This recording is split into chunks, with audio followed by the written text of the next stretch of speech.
ridicule et puis finalement on y a été.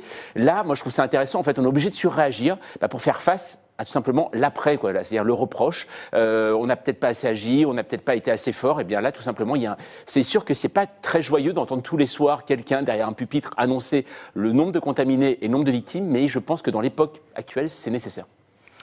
On va se poser la question du rôle des médias dans cette crise sanitaire, mais juste avant, je voudrais qu'on écoute le professeur Delfraissy. Il était ce matin sur France Inter et il répondait, lui, à une médecin qui dénonçait la psychose ambiante induite pour elle par les médias. L'information est un élément clé pour essayer de garder la confiance. Parce que vis-à-vis de la société civile, tout l'enjeu, c'est de garder la confiance.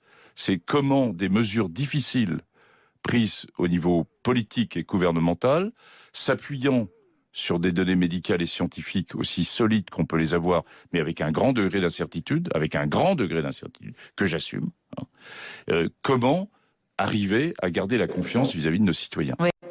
Donc, l'information, c'est important pour garder la confiance. Jean-Pierre Rosenzweig, est-ce que vous diriez que les médias en font trop ? Moi, j'ai jamais dit ça sur aucun sujet. Le jour où on n'aura plus de médias, on aura de sacrés problèmes, si vous le voulez. Non, je crois que le problème, il est un petit peu différent. Quand vous voyez ce que nous avons vu sur la Chine, est-ce que dans l'histoire, enfin, nous, dans mon histoire vivante, j'ai jamais vu un pays qui confinait des millions et des millions de personnes.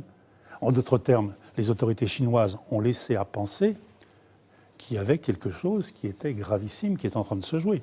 Avec l'économie chinoise qui a été impactée immédiatement, on s'est aperçu d'ailleurs que l'économie mondiale était impactée. Ce n'est pas les médias qui ont créé ça. C'est un fait. C'est un fait de réalité. On peut même, pardon de vous couper, rappeler que les autorités chinoises ont commencé par emprisonner le médecin qui donnait l'alerte. Donc on ne peut pas accuser les Chinois de cette précipité pour créer une psychose. Au contraire, ils ont freiné.